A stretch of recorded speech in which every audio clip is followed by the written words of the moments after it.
Hello, I'm John Cork of the Ian Fleming Foundation, and welcome to the audio commentary for From Russia with Love. On this audio commentary, we will be hearing from director Terence Young, actors Walter Gotell, Martine Beswick, and Alicia Gurr. From the crew, we will hear from composer John Barry, editor Peter Hunt, production designer Sid Kane, sound effects editor Norman Wanstall, special effects supervisor John Steers, and from Dana Broccoli, wife of producer Cubby Broccoli. The stories which you are about to hear reflect the personal recollections and opinions of those who provided the interviews. Some comments have been edited for time and clarity.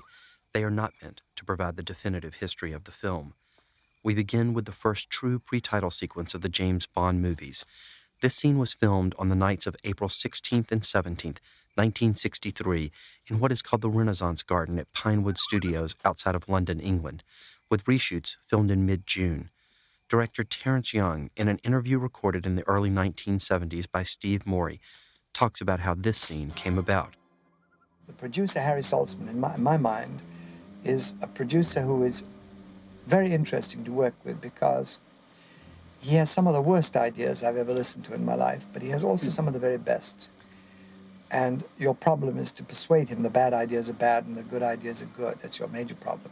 He had the idea of killing James Bond before the credit title started, which I think is a splendid idea. He wanted to do it in a training school, like the Spartacus training school. And we used that, having built the set, we used that for a later sequence. And I transported it completely into a garden, and I shot it at night so it looked rather faintly like L'année dernière Marienbad.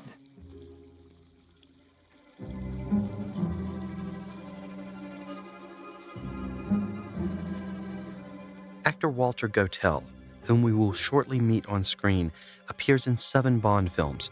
For 6 of those films, he plays General Gogol, head of the KGB. Here he plays Spectre Agent Morsny. He remembers shooting this scene. The teaser was shot in the maze, and in the teaser, somebody was playing Bond, crouching about the place, until he was suddenly garroted, and as he fell, a mask of James Bond was pulled off his face. And when the rushes were seen the next day, they found that the man the mask was torn off from looked exactly like Sean Connery. So it had to be shot again. Exactly 1 minute 52 seconds. It just shows how stupid directors are. I had to go back and reshoot the close-up because we got a man who looked vaguely like Sean Connery. And an awful lot of people thought it was Sean Connery, that they were just taking a rubber mask off Sean Connery. So I had to go back and shoot a man with a moustache. Welcome to Spectre Island. The pulling off of the James Bond mask is a great moment, which immediately lets the audience know they are entering a strange and different world. According to director Terence Young, this teaser, or pre-credit scene, was producer Harry Saltzman's idea. Saltzman felt it would be interesting to see James Bond killed at the opening of the film. This idea became somewhat of a theme in many of the early Bond pre-title sequences. In Thunderball, we open with a casket draped with a shroud initialed JB, which turns out to be the initials of a Spectre agent. In You Only Live Twice, Bond is killed in the bed of a Hong Kong double agent, or so it seems. It is really a ruse to throw off Bond's enemies. In Diamonds Are Forever, the device is reversed. Bond kills the villain in the first few minutes, until we later find out that it was the villain's surgically enhanced double who was murdered. In The Man with the Golden Gun, the last film with which Harry Saltzman was involved, we once again see a false 007, as in From Russia with Love, this time in the form of a mannequin, in Scaramanga's Funhouse. In the original script, these titles were meant to open the film, but in the editing, Peter Hunt and Terence Young found they liked the idea of the teaser scene before the titles, a concept which obviously quickly developed into a highly anticipated part of the James Bond films. The belly dancer, whose body serves as a screen for Robert Brown-John's titles, is the same person who appears in the Gypsy Camp sequence. She worked under the name of Lila, but her full name at the time was Lila Garraud. Now let's meet editor Peter Hunt, a key member of the creative team of the early 007 films, who recalls how title designer Robert Brown-John became involved with James Bond. Brown-John was a find of Harry's. He was a Canadian. Harry was a Canadian. Brown-John had worked all the time in commercials and things like that. It was Harry who brought him in as something new and something brilliant and wonderful. Brown-John was a fun man, nice man. I liked him a lot. He did Goldfinger as well. Another key player in the success of From Russia with Love is composer John Barry, who is responsible for the thundering, sensual sounds of this title sequence overture.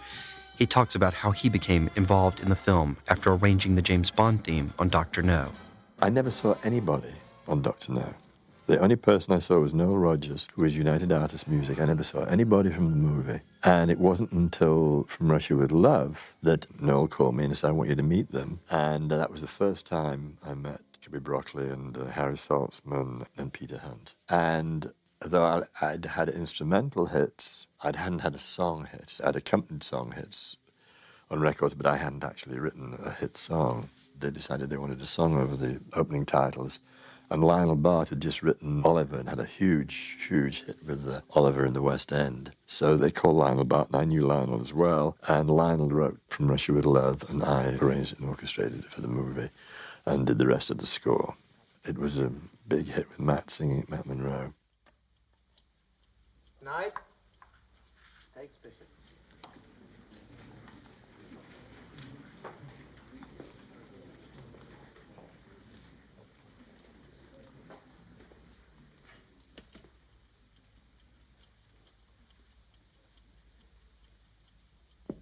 This sequence takes place in Venice, but it is actually shot on a set on D Stage at Pinewood Studios. This scene was filmed during the first week of shooting and features one of production designer Sid Kane's most elaborate sets, including a marble floor, which features a chessboard pattern.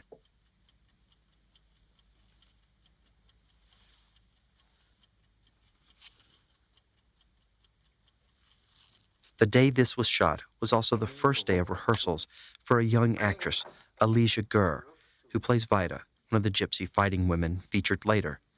Gur remembers her reaction to the set. I remember walking with Lotte Lenya. In the morning, we both left the makeup room and we walked on the set. And the two of us went, wow, you know. And Lotte said to me, that is one spectacular set. And we were both sorry that we were not in that shot.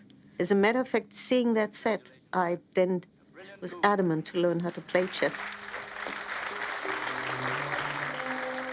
Alicia Gur won the role of Vida after appearing in the short-lived musical Ramona in London's West End. Harry Saltzman saw the play and liked Gur's performance and asked her to become part of the James Bond cast. Terence Young pulled together a wonderful supporting cast for From Russia with Love. Here he talks about two actors who turn in tremendous performances. Rosa Klebb was an idea I had absolutely out of the blue because we were originally thinking in terms of using Katina Paxino. But there was some reason we couldn't get her. She was in a play in Athens and it didn't work. So I had just been given about 2 days earlier a new gramophone record, a disc called River's End, I think it was. And there's old Lotte singing and Lotte standing on the outside. And I said, why don't we try her? Well, I had to go over and see her, and she's not a young girl at all, but she's full of life, and she's a marvelous, marvelous character. And she said it would be terrific fun. I said, well, it's going to be a very tough picture for you, you know. But she was delighted with the idea of doing the picture. Kronsteen, I wanted somebody whose face would be very memorable. That's to say, very often in a picture you have a big problem in reminding an audience who a certain character is if he only makes in 3 or 4 appearances. And I stumbled by accident on this Polish actor, Szabal, and he went later into a film of Russell's called Women in Love. And he's had quite a big career ever since From Russia with Love. This was his first film part. He'd been an extra or something before. But he had a great face. He looked intelligent. He looked intellectual enough to be a chess champion. And as I said, he had a very distinctive face. Fortunately, it's something else. He had one of the most distinctive, one of the most marvelous voices I've ever listened to. He had a great, great voice, one of the best voices I've ever heard. And he only had to come on and everybody said, ah, yes, the chess player. You know, there was no problem about that. This scene includes a wonderful assortment of actors. To play Blofeld, Terence Young asked Anthony Dawson, who played Professor Dent in Dr. No, to sit in the chair and pet the cat. Actor Eric Pullman provided the voice of Blofeld in post-production. Both men would repeat their roles in Thunderball 2 years later. Anthony Dawson worked with Terence Young on They Were Not Divided, a film that also introduced Young to Welsh actor Desmond Llewellyn, who we will meet later. Dawson is best remembered for his role in Dr. No and his performance as the shifty-eyed hired killer in Alfred Hitchcock's 3D masterpiece, Dial M for Murder. Austrian actor Erich Pohlmann had the perfect voice for Blofeld. By the time of From Russia with Love, Pohlmann was often being cast as portly villains. He had become famous in Austria in the late 1930s for his stage work.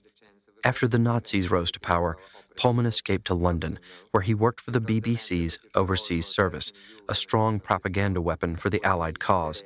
He can be seen in many great films of the late 1940s and 50s, including The Third Man, Mogambo, Moulin Rouge, Lust for Life, Anastasia, and a number of films produced by Albert R. Cubby Broccoli before the producer began making Bond films. Pohlmann appeared in many London theater productions, including The Threepenny Opera, which brings us to his co-star, another performer famed for her memorable voice, Miss Lotte Lenya.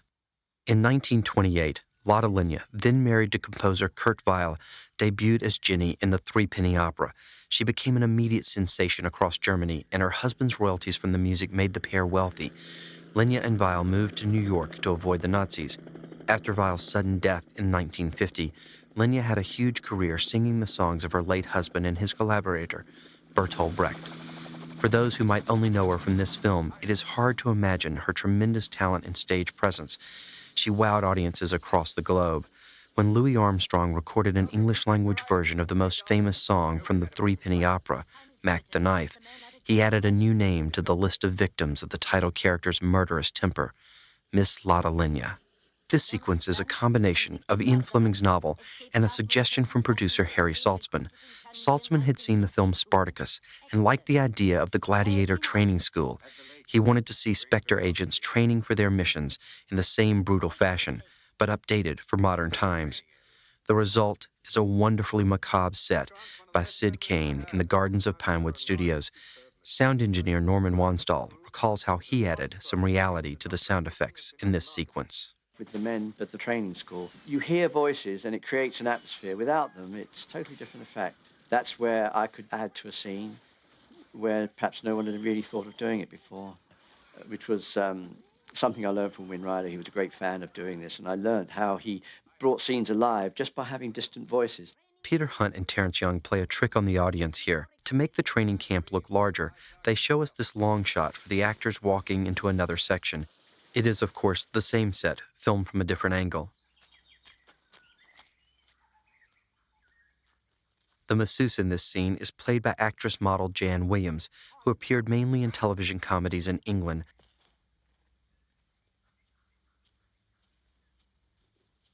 Let's turn to actor Robert Shaw, who plays Donald Grant with icy calm. Although best known for his role as Quint in Jaws and as the Mark in The Sting, Robert Shaw made an equally big splash as a novelist and playwright. In 1959, Shaw published The Hiding Place, which won him acclaim and opened doors for him. Shaw's first love, though, was acting. He grew up in tough circumstance. His father died when he was young. Robert Shaw was only 12. Shaw turned to writing and acting for comfort. Theater provided a surrogate family for Shaw, and he studied at the Royal Academy of Dramatic Art and joined the Royal Shakespeare Company in 1949. Robert Shaw made a name for himself on British television in much the same way that Sean Connery did, by appearing in short plays adapted for the BBC. Shaw was nominated for an Academy Award for his performance in A Man for All Seasons. He later appeared with Sean Connery in Robin and Marion before his untimely passing at age 50 in 1978. In 1963, Shaw was asked if he preferred acting to writing. He said he preferred the financial comforts of acting and added, quote, "Let's face it, there are more than 100 published novelists in England who can't get up the price of a decent meal."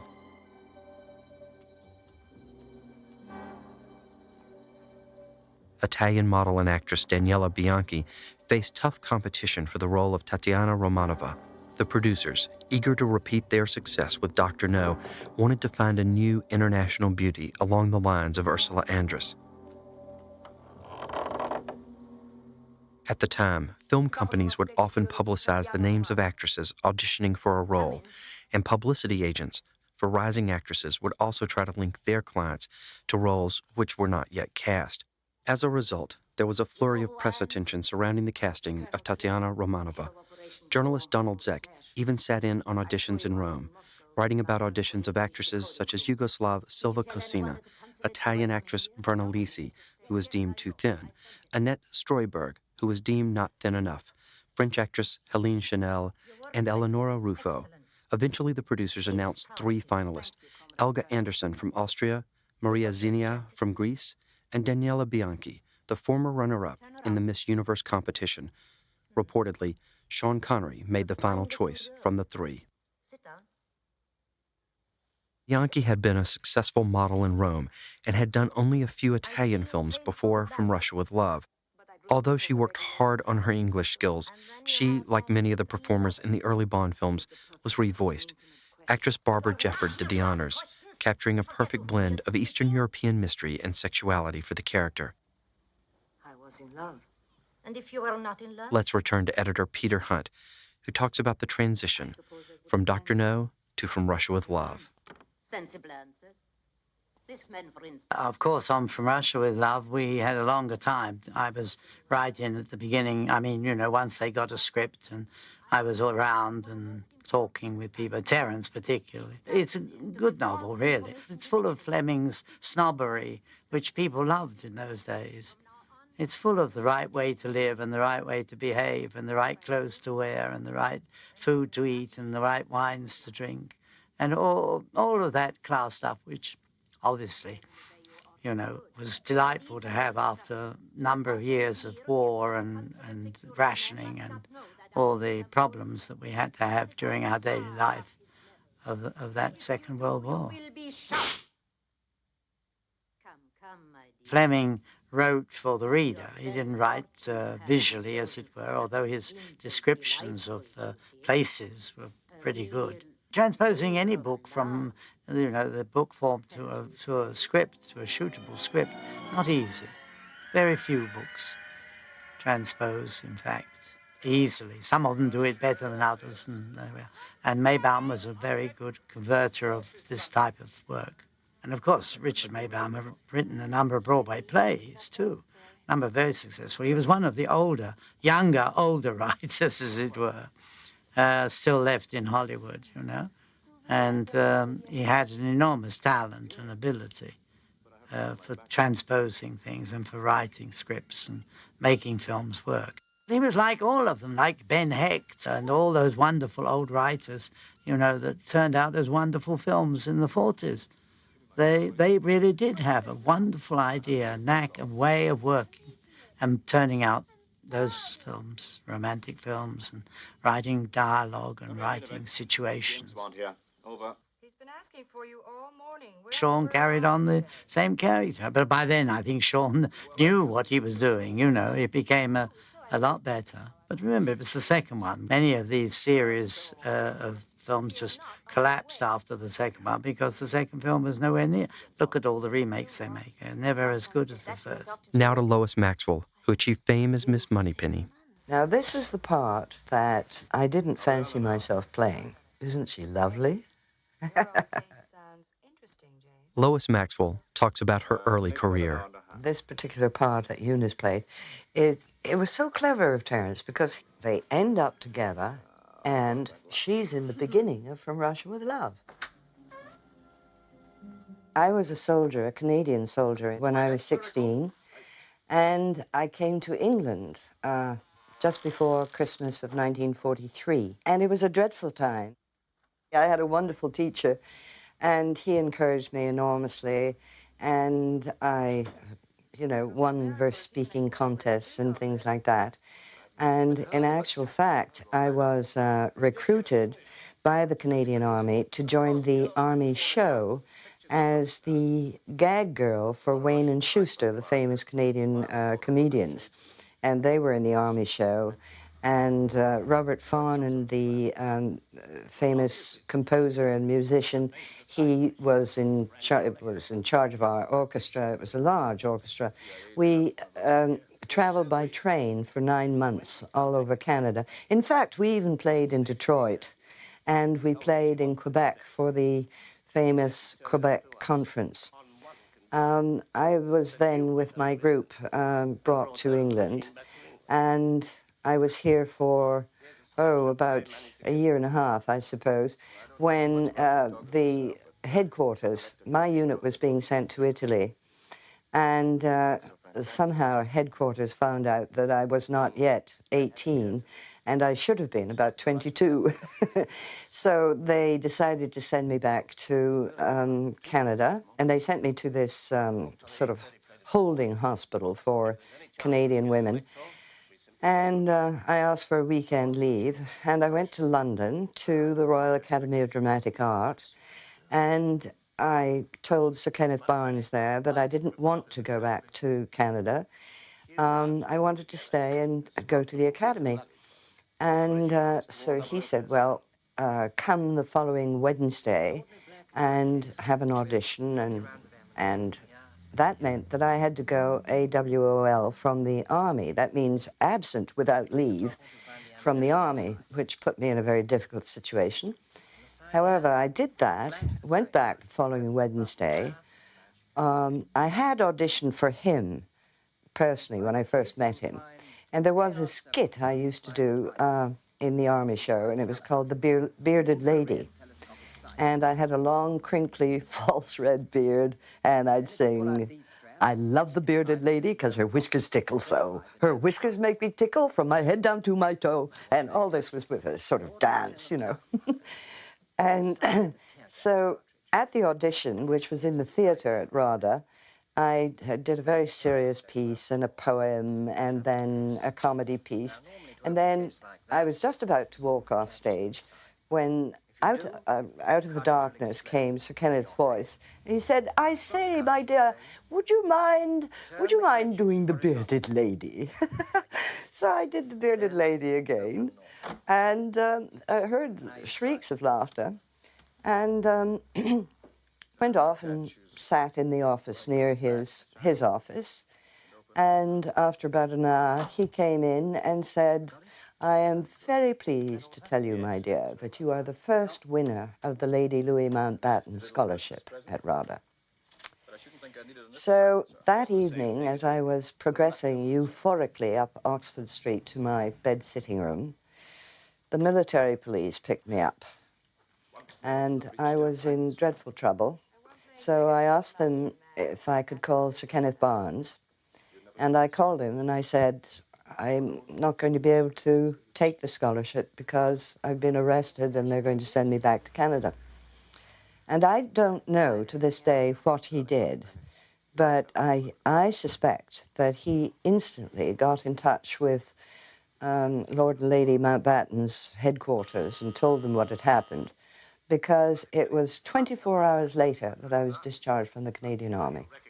One of the reasons Bond's relationship with Miss Moneypenny works so well is the uncommon sense of playfulness the actors give the characters. There is sexual tension between the pair, but not romantic longing. Terence Young and Lois Maxwell avoided all the cliches of the lovesick secretary with glasses on, her hair in a bun, and a pencil stuck behind her ear, and the result makes the scenes between Bond and Moneypenny ones that fans look forward to in each 007 adventure. A bit of trivia. The hands which were writing on the photo belonged to director Terence Young. Now James Bond is off to Istanbul. Here Terence Young attempts to create echoes of Dr. No with Bond's arrival in the enemy's territory. We see the exact same order of shots from Dr. No, the plane landing, the tower announcing the arrival, and a reverse tracking shot of Bond in the airport terminal. Other details are copied as well. Bond is met by a chauffeur, watched by a mysterious figure, and eventually observed by another man in a car in the airport parking lot. But Terence Young switches things around. In this film, the chauffeur is a good guy, the son of Bond's ally, Karen Bey. In Dr. No, the chauffeur was the enemy. The man watching Bond from the car in Dr. No was Quarrel, who helps Bond infiltrate Dr. No's headquarters. In this case, it is Spectre agent Donald Grant. Even the figure lurking in the background at the airport has switched from CIA agent Felix Leiter to a Bulgar working for the Soviets here. Istanbul proved to be a tough location for the film crew. 2 major sequences set to film in Istanbul were eventually shot back in England, but most of the members of the crew also have fond memories of the city. Oh, yes, sir. Walter Gotell, who was brought to Istanbul to shoot the film's climactic boat chase, recalls the extent of his visit. We went to Turkey to shoot locations. It was a lovely time to go, April.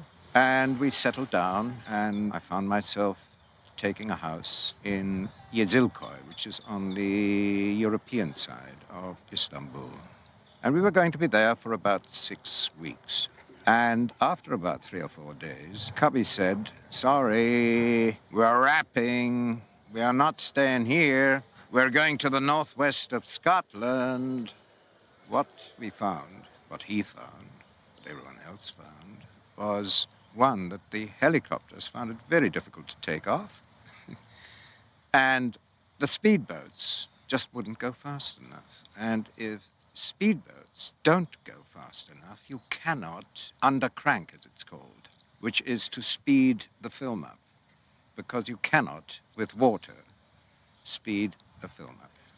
So we packed in Istanbul. Welcome to Istanbul. Now we meet Kerim Bey, a favorite character from both the novel and the film. Terence Young recalls Mexican actor Pedro Armendáriz, who played Kerim Bey. Armendáriz was a natural. He played the Turkish military intelligence representative. And I have to tell you en passant that he's one of the great men of my life. I mean, I think it's one of the most tragic things that ever happened, his death. And he is a real man in every sense of the word.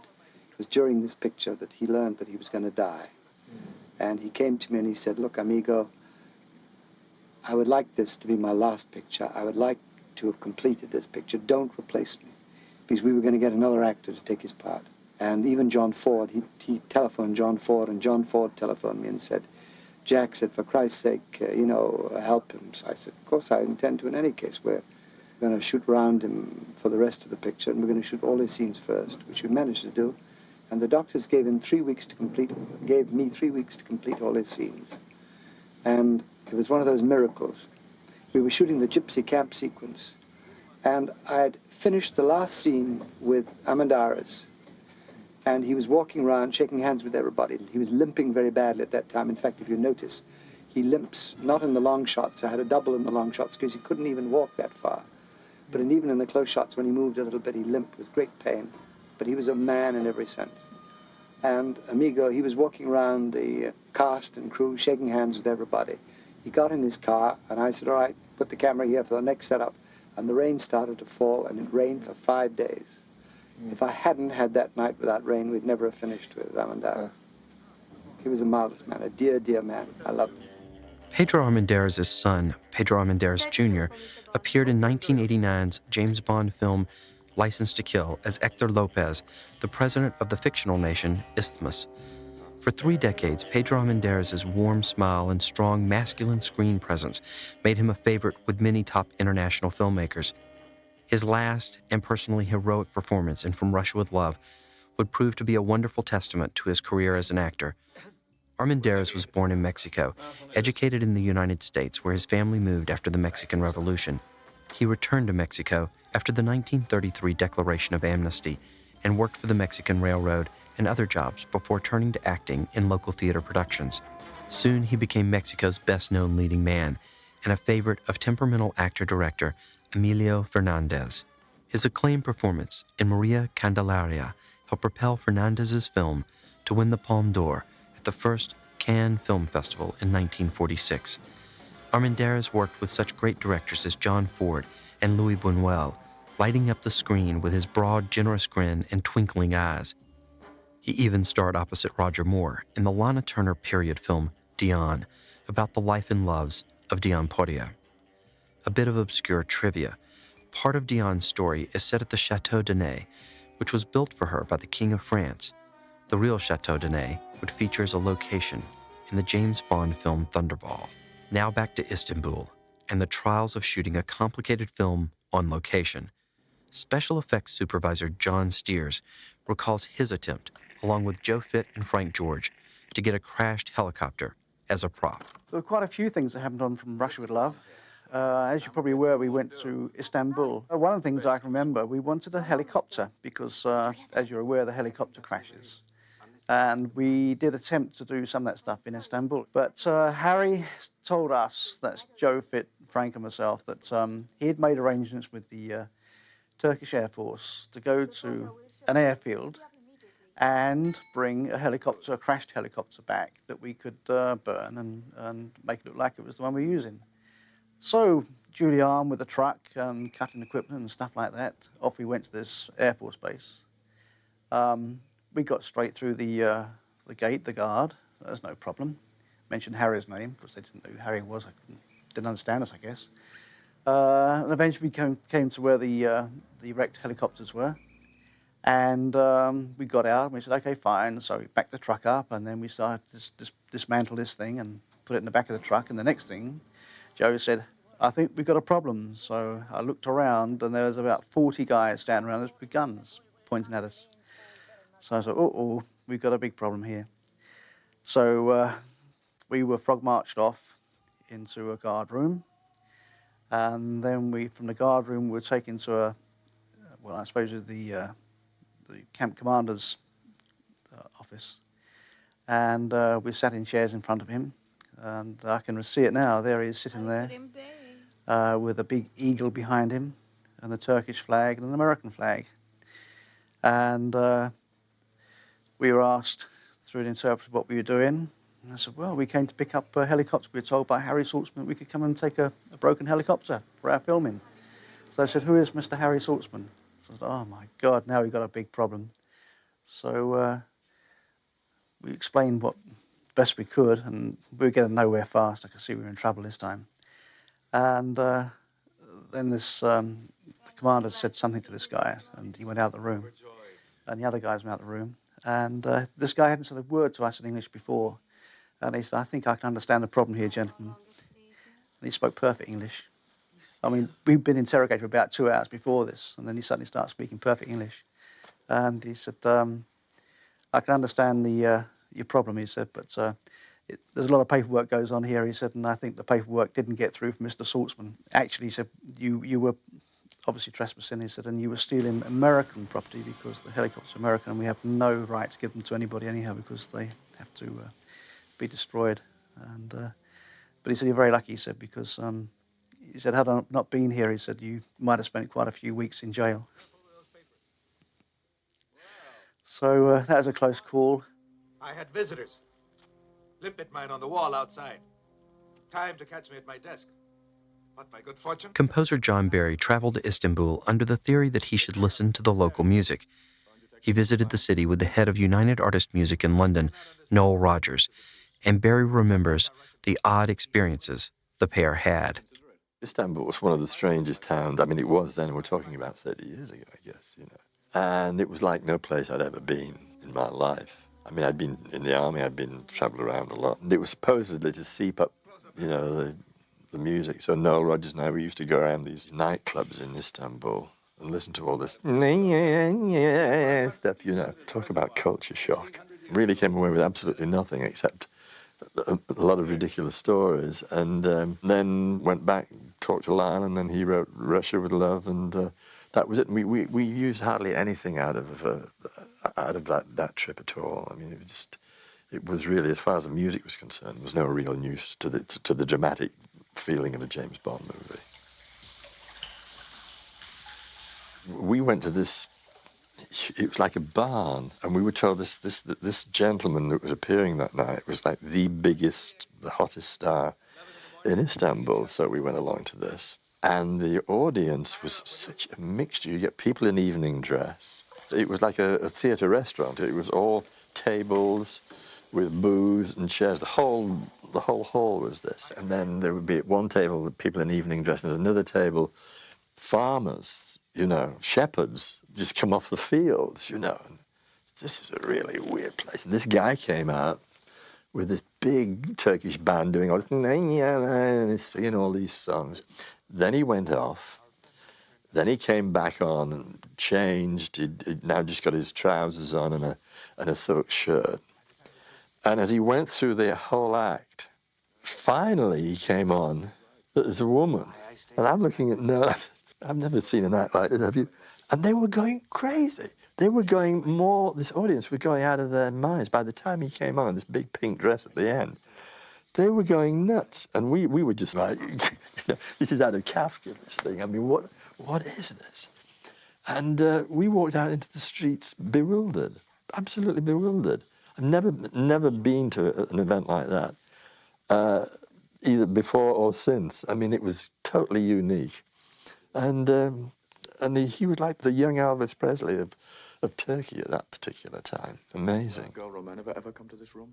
Sometimes, with messages. We were told to go to this bar. They said, oh, it's great and they have great music there. And we went along, I think it was about 7:30 at night. And we were sat there until about 9:30, 10. And we were still the only people in this place. And it was a huge old building with this huge old oak bar with this big brass rail screwed into the bar. And Noah and I said, well, when's this place liven up? And the guy behind the bar couldn't speak a word of English. And finally, I said, let's get out of here. Nothing is happening. We've been here for 2 hours. And I leant on this rail, and the whole thing went. It collapsed. The whole length of the bar. It was about, when I say 50 foot, I'm not kidding. It was like this huge hall. And this bar, this rail had been there probably 30, 40 years. The whole thing went on the floor. And then about 3 guys came out and kind of looked at us and looked at the bar. And I just said to Noel, let's go. So he said, night, thank you very much. And we turned out, got out of the door, and they didn't come after us. It was just so bizarre. If you put that in a movie, people would say, come on. It was like this, as I say, this Kafka bar. We were quite happy when we got on the plane to fly back to London, I got to tell you.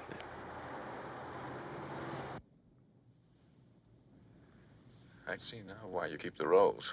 One of my sons is driving it, with 2 dummies in the back, in the opposite direction. They'll follow it for hours. You like my gypsy friends. I use them like the Russians use the Bulgars. I'm afraid it's created a blood feud between them. Actor Pedro Armendariz was gravely ill with cancer while filming From Russia with Love and died before completion of the film. In shots like these, a double was used instead of Armendariz. But Armendariz worked diligently to complete as many shots as he possibly could in the film, and he even arranged to re-record his dialogue before he left to go back to Los Angeles, where he passed away. Pedro.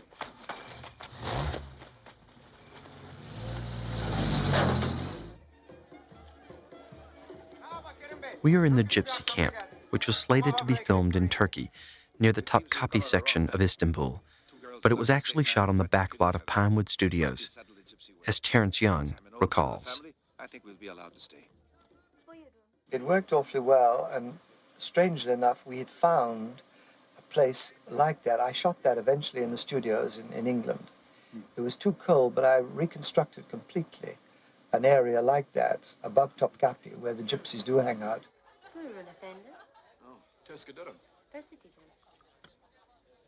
We auditioned a whole lot of girls. And in fact, we practically had eliminating contests. We started with about 8 girls in training, and then we ended up with these 2 because they were the best.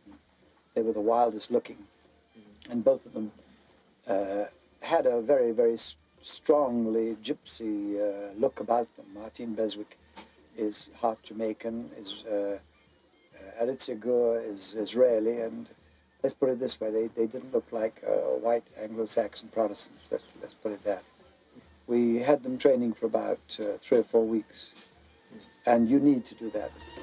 While we watch Lilo perform, let's spend some time with Alicia Gore, who, like Martine Beswick, achieved a certain level of fame as one of the gypsy fighting women.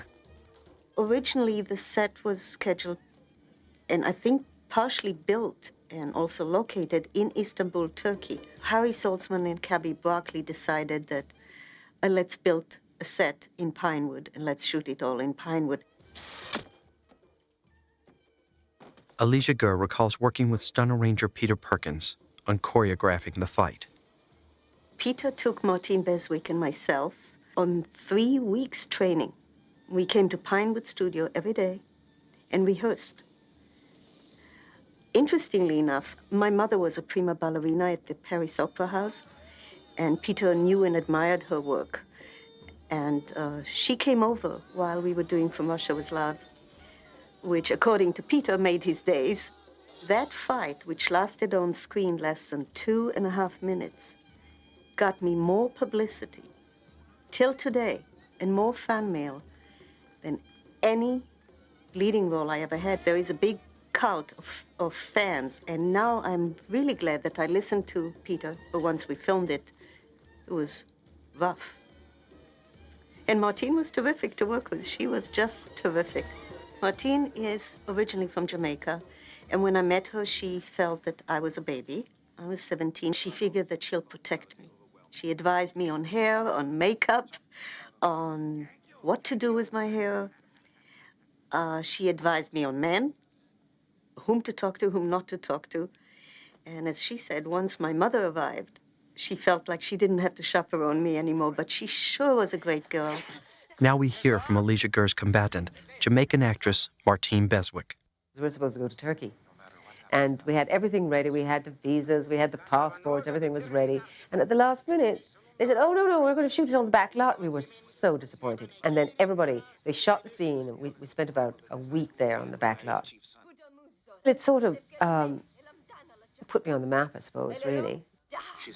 Really sort of started my career. I mean, then I got kind of serious about it, and I realized that I had to go and take some training. And as a matter of fact, Sean was very, very terrific, because my voice was like in here. And he said, oh, I think you should go and see Cecily Berry. You've got to go and see her. She'll tell you how to, bring your voice up. And I went, oh, thanks, Sean. So off I went. And she was great. He sort of put me in touch with this wonderful woman who changed my voice, completely changed my voice and my whole sort of instrument and my acting. And she was very, very good. So he was responsible for that, actually. And also, Terence said, now, go and get some experience, darling. Go and get some experience. So I did. I loved Terence. I really did. He was just great. I mean, he always took charge and completely took care of us. And I love that about him. I really did. I love that about him. He was terribly grand. And I really enjoyed being around him for that reason. As the fight ends, an enormous battle erupts. Terence Young does two things with this scene. First, he creates a real sense of chaos in the proceedings. The battle is messy, loud. The gunfire comes from all directions. But then Terence Young makes a brilliant choice. Bond does fight, but he moves around the battle, attacking as he sees fit, rolling a burning wagon into two grappling men, firing an occasional shot, knocking out the unsuspecting enemy agent. What this shows us is Bond moving above the chaos, never getting drawn into the mire. It is a point Terence Young makes in all of his Bond films. 007 goes for the big targets. In Dr. No, Bond rips up the girl photographer's film, but he doesn't even bother to have her arrested, even though she is obviously in league with the villain. In Thunderball, Bond sends an assassin to report back to Spectre agent Emilio Largo. He tells the man, the little fish I throw back into the sea. Here Bond acts in much the same way. It is not his fight. He just helps settle it. Now John Barry talks about this piece of music, the 007 theme. That was a product of leaning slightly more to the sense of fun that the Bond movies, after Dr. No and From Russia with Love, there was a sense adventure was fun. And so I wanted to write an adventure theme that had an up feeling about it, because the audience caught on so quick. Even when they went into From Russia with Love, they knew they were in for a good time.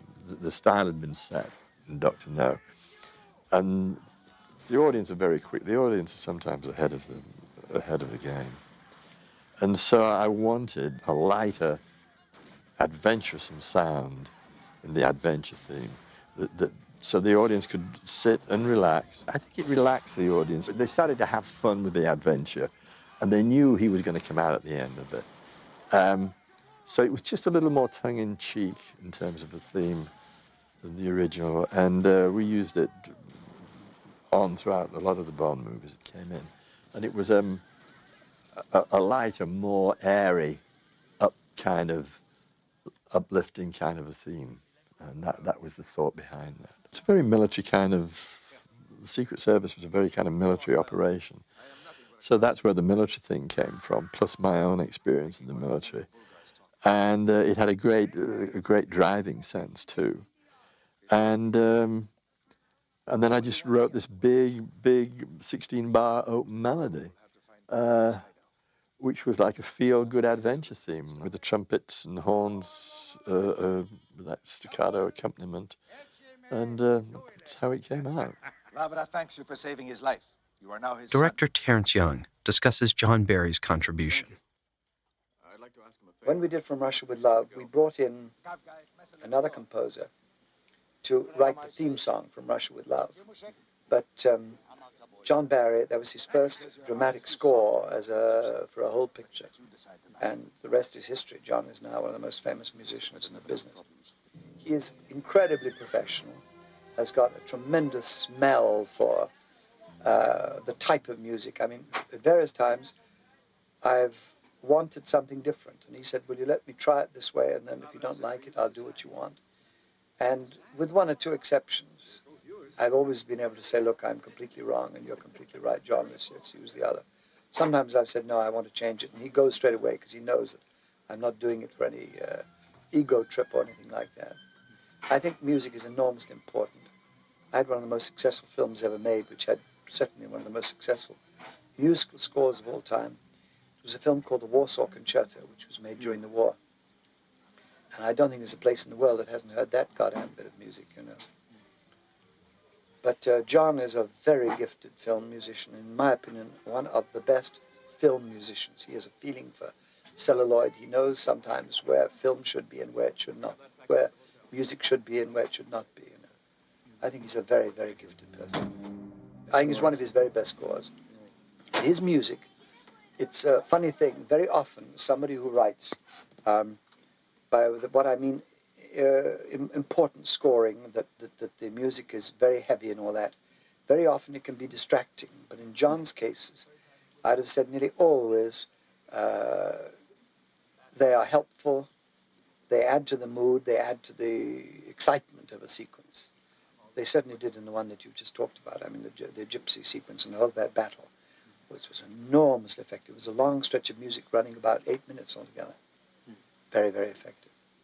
Production designer Sid Kane created the sets for From Russia with Love. He had worked as Ken Adams' art director on Dr. No. Here he tells a wonderful story about Harry Saltzman in Istanbul. We were filming out in Turkey, staying in the Hilton Hotel. And in the evening, I used to go down below and look at the shops, because I'm a teetotaler, I don't drink. And there's this sort of jeweller's shop underneath the Hilton. And I was down there one evening looking for a present for my wife, and a voice said, "What are you doing?" said, and it was Harry. And I said, "I'm looking for a present for my wife, Harry." He said, "Well, you want to go up this end?" Now, in this shop, there was a long glass showcase with jewellery in, period, and things. And I was down this end, which was the cheap end, and it went up in price as you went along. Harry said, he said, "This is what you want." I said, "Harry, that's your end." I said, "I'm looking." But I was getting about £55 a week then, you see. Anyway, he came and he bought a ring, and he said, "Look, why don't you buy that?" And it was a beautiful ring. It was what they call a harem ring. And it was gold and enamel with rubies. So I said, "Harry, you know, I could never buy that for my wife." Anyway, to cut a long story short, I go back to my room eventually, and there's this ring by my bed, you see, and I felt terribly embarrassed. And the following morning, I said to Stanley Sopel, who was the managing fellow at the time, I said, "Stanley, I'm terribly embarrassed. I want to see Harry. He's embarrassed me no end." So I go and see Harry, and he said, "I hear I've embarrassed you." I said, "You have, Harry." I said, "No way." I said, "It's very, very kind of you to put this ring there." I said, "But my wife would know immediately I couldn't afford that anyway." So he said, "I'll tell you what we'll do." He said, "You give it to your wife from me for allowing you to come on location." And he said, "Bring her out for a fortnight on the firm." And that was Harry, because she's still got the ring. It's beautiful. No, Harry was very generous. I liked him, really. This scene, where Bond eventually meets Tatiana Romanova in his bed, is very similar to Fleming's novel. Even much of the dialogue is unchanged, but production designer Sid Kane, director of photography Ted Moore, and director Terence Young helped create a mood of seduction here by the use of gauzy curtains, soft lighting, rich, cool colors, and a palpable sexual tension between the actors. This theme of a female spy sent to seduce a man has been touched on since the biblical writings about Samson, the Old Testament hero, an Israelite judge who battled the Philistines. Unfortunately, Samson was seduced by a Philistine woman, Delilah, who discovered the secret of his strength, cut his hair while he slept, and reduced him to a blind slave before he found vengeance and salvation. In World War I, Mata Hari was famed for seducing men of power and selling their secrets, costing lives on the battlefield. Alfred Hitchcock explored the inner life of the female spy who is asked to seduce the enemy. He came up with a classic tale of soul erosion and salvation in Notorious, where a loose woman, played by Ingrid Bergman, seduces and marries a Nazi agent to pay for her father's sins. In From Russia with Love, Fleming and the filmmakers offer a nice twist. The seductress herself gets seduced. Fleming plays with the sexuality of the task and the fantasy of strangers meeting who already know they are scripted by their various governments to sleep together. Neither Fleming nor the filmmakers allow Tatiana, or Tanya as she likes to be called, to be in on the full scope of the plot, and thus she is not linked to the villains. She is an innocent, working under penalty of death. From the very beginning, when we see Colonel Klebb with Tatiana, the audience understands that James Bond has nothing to fear from her. She is just a pawn, and indeed she serves the same structural purpose as the Lektor decoder. Bond must bring her back to the West for there to be a satisfactory conclusion to the story. In emotional terms, Tanya is far more important than the Lektor. She is the maiden who is tormented by Rosa Klebb's fiery-haired dragon. Bond must do more than bed her. He must win her over. Let's return to James Bond's creator, Ian Fleming, who visited the location in Istanbul. By all accounts, Fleming had a wonderful trip and enjoyed spending time with the members of the cast and crew. One person he got to know was producer Cubby Broccoli's wife. Dana Broccoli recalls spending time with Ian Fleming in Istanbul and a memorable dinner with Harry Saltzman on his last night in the city. Ian was there during the filming, and we were both great sightseers, so we went everywhere, into the markets and into the mosques and up and down the Bosphorus. We just had a great time. It was Ian's last night in Istanbul, and he was very tired, and he really wanted to stay in the hotel with us and have dinner. But we were giving this company dinner at a restaurant just outside of the hotel. And we talked Ian into coming along. And he said, well, I hope it's a quiet place. And we said, well, I'm sure it will be. When we got there were belly dances all over the place, and there was a German wedding going on at the next table. And Harry, who had this wonderful thing of ordering food for everybody, and if he didn't like what he got, everybody's order went back. So Ian was in the middle of this, and food was coming in from every angle. And he held his head and he said, Cubby, I don't want any of this food. I'm tired and this is noisy. And it's... So Cubby said, well, that's all right, Ian. What would you like? What would you like to eat? He said, I want a Spanish omelet. And Cubby said, well, I'll see if I can arrange that. And he took the next half hour trying to describe a Spanish omelet to the poor waiter. We are now approaching the most interesting corner of St. Sophia, including these two great red porphyry columns stolen and brought from... Editor Peter Hunt's skills are quite evident in this scene. Peter Hunt worked with the first 3 actors to play James Bond. He edited the first 5 Bond films and was second unit director on You Only Live Twice. He then directed George Lazenby's sole Bond film, On Her Majesty's Secret Service. After On Her Majesty's Secret Service, Hunt went on to direct Roger Moore in the television series The Persuaders, and then in Gold and Shout at the Devil, 2 films he made in the 1970s. He directed 2 films with actor Lee Marvin, Shout at the Devil and Death Hunt. He worked with Terence Young again on The Jigsaw Man in the mid-1980s, and then returned to editing with the Michael Cimino thriller Desperate Hours. As the St. Sophia wishing column, tens of thousands Editor Peter Hunt talks about the elements which make this sequence a success. The sound was the sound of the mosque. You know, that whole commentary of the guide who was going around behind the whole scene, moving around, that was actual. It was real. John Mitchell was the sound man, and he shot it in the mosque like that. And it really was wonderful. Of course, what contributed greatly to it was the music. John Barry's music behind that was remarkable and worked so well. Wonderful instance of what a film musician can do for a scene. Legendary composer John Barry had been a band leader for a number of years with the influential group the John Barry Seven. From Russia with Love was one of his early film scores. Here, he discusses how he shaped the music for the film. The actual content of the music was not based on the Turkish scale, that chromatic scale thing. It was based on Western musical structure, if you like. And it was purely the instrumentation that gave it the slightly exotic kind of feel of Istanbul, the finger cymbals and the cymbalums and things like that.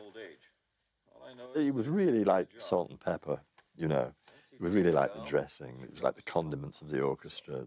The orchestra was a full-blooded traditional English symphony orchestra, if you like, with these colours added to it that gave it that Turkish feeling. But it really was no more than that. Norman Wanstall helped create the other end of the spectrum of sounds heard in From Russia with Love. Although sound is recorded on location, Wanstall was responsible for replacing most location sounds with sound effects. He talks about the difference between working on From Russia with Love and Dr. No. The great thing about moving on to Russia with Love was that I wasn't questioned so often because recording theatres are very, very expensive. And people were saying to me, look, we don't have the money on this film. This is Dr. No. You're going in there and spending all this time creating all these wonderful sounds. We don't have the money. So, you know, can you cool it? Can you stop doing it? And I found that very frustrating because I knew that this was the best way of approaching the picture, was to get important sounds created early on. As we moved on to Russia with Love, I got the feeling that we had established ourselves, we'd made our reputations, we were trusted, that we weren't wasting money, we were in for the movie, and that we were trying to make Bond films as dramatic as we possibly could. And I went on to Russia feeling a lot more confident that I wasn't going to be questioned as to whether or not we had to watch the pennies. It wasn't a big budget picture, but I don't seem to remember on Russia that I had so many times when I felt I wanted to go and spend people's money. What did happen with the films was that you could go to the production manager and ask for the most outrageous facilities, and they never questioned it. All of this material in Istanbul comes from the fertile imagination of the James Bond filmmaking team. In Fleming's novel, Bond sleeps with Tatiana, then the pair leave the next morning on the Orient Express. Here the filmmakers have Bond and Tatiana together, then separate them. They only meet furtively in public places, which serves two purposes. First, the audience wants these characters together, and creating obstacles to that end makes the audience even more eager. Second, in Fleming's novel, Tatiana decides she wants to defect with Bond from the outset. The suspense is based on whether she will succeed. Richard Maibaum creates more suspense by having Karen Bay constantly question Tatiana's true motivation, and Tatiana herself is torn between her fear of Klebb and her interest in Bond. This dramatic separation presents an opportunity to the filmmakers to utilize the scenic locations in Istanbul by creating sequences in the San Sofia Mosque, this scene on the Bosphorus ferry, and the stealing of the Lektor decoder from within the bowels of the Russian embassy. Each of these new scenes allows the opportunity for the filmmakers not only to create suspense and dramatic tension, but also to give the audience a look at the more exotic parts of Istanbul. Director Terence Young has also taken great care to make certain that Sean Connery looks just as attractive as any other element in the film. Connery was outfitted for the film with 8 suits, 2 top coats, and a full evening suit for the opening sequence, all tailored by Anthony Sinclair of Savile Row. In 1963, these hand-tailored items cost over $2,000.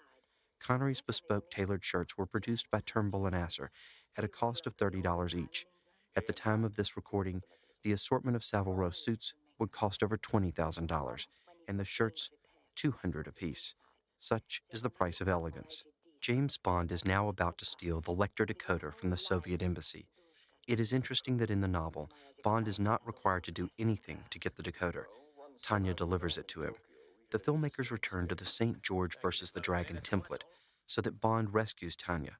The pair escape through the tunnels beneath Istanbul, which gave the filmmakers a chance to recreate one of the most vivid moments from Fleming's novel. In Chapter 16 of the novel From Russia with Love, Kerim Bey shows Bond how he uses the tunnels of the city's 80 underground cisterns to reach a point beneath the Russian embassy, where Kerim has a periscope installed. The scene is recreated in the film, but the element which makes the reader's skin crawl, the horde of rats, is saved for Bond and Tanya's escape with the Lektor. In the novel, as Bond and Kerim approach the Russian embassy, they force thousands of rats to recede up the tunnel ahead, and then, when they reach the alcove beneath the embassy, they watch the rats swarm back down the tunnel by the thousands. It is one of Ian Fleming's more vivid passages. The filmmakers used the explosion beneath the embassy as the motivation for the rats to swarm in the movie, but creating the effect proved more complicated than the filmmakers could have possibly imagined, as Sid Cain remembers. We weren't allowed to use real wild rats in England, so naturally I got white rats and we covered them in cocoa, darkened them down with cocoa. But the heat of the lamps made them sort of very lethargic, and they just used to sit and lick this cocoa off. So we had sort of brown and white rats, which wasn't quite the thing. And so I went to Spain and found a warehouse, and we were allowed out there to use real rats from the sewage, all horrible things, all moth-eaten and huge things. And so I built a glass cage for the camera crew, obviously to hide the bee behind, and the rat catchers, and we blocked as many holes as we could, stop them escaping. And I built the set in the warehouse. The rat catcher let about 200 rats free there, and they came sort of pouring around. That was all right for take one. Then they wanted to take two. Well, we got our shot, and then they all escaped. It was mayhem, I can't tell you. Cubby was the first one up the steps. He was up some steps first. He beat me by a short head. And we were hanging on to everything to get rid of these bloody great rats chasing us all over the place. So that was quite an exciting sequence, actually. Even catching the rats proved to be an adventure. First, Sid Cain offered a London dock worker 10 shillings for each rat he could catch. Soon, British health authorities stepped in and confiscated the wild rats. As Sid Cain relates, the white rats proved unworkable, and the filmmakers decided to shoot the scene in Spain. They hired one Pedro Vidal to supply the rats. Mr. Vidal went to the Madrid sanitation department, as he related in press interviews during the film's release. Sanitation workers placed a number of 15-gallon wine casks in the Madrid sewers. They would bait the casks, and each morning, huge sewer rats would be found inside, unable to climb up the slick glass walls. Publicity materials created for the film bragged that the rats were, quote, ferocious and disease-ridden, and sometimes they were growing as large as house cats. Eventually, more than 500 wild rats were captured. In 1963, Vidal talked about his task. He said, quote, "I have never done a job I hated more. Rats give me the creeps," unquote. One of the big problems in Istanbul can be seen in this shot, the huge crowds on the streets. Terence Young talks about the challenge of shooting when the film crew becomes a tourist attraction.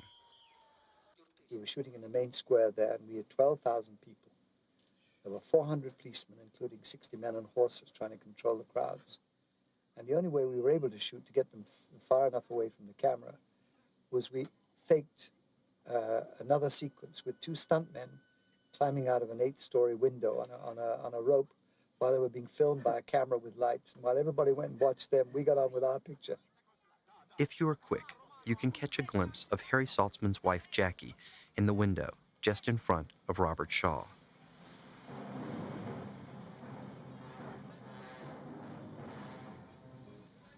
We are now aboard the Orient Express, one of the great trains of Europe. In its heyday, the Orient Express traveled 1,400 miles from Istanbul to Belgrade, Yugoslavia, Venice, Milan, Lausanne, and Paris.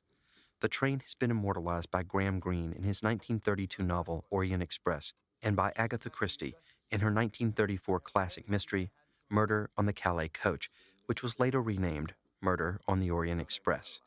Interestingly, Sean Connery also starred in the film version of the Agatha Christie novel.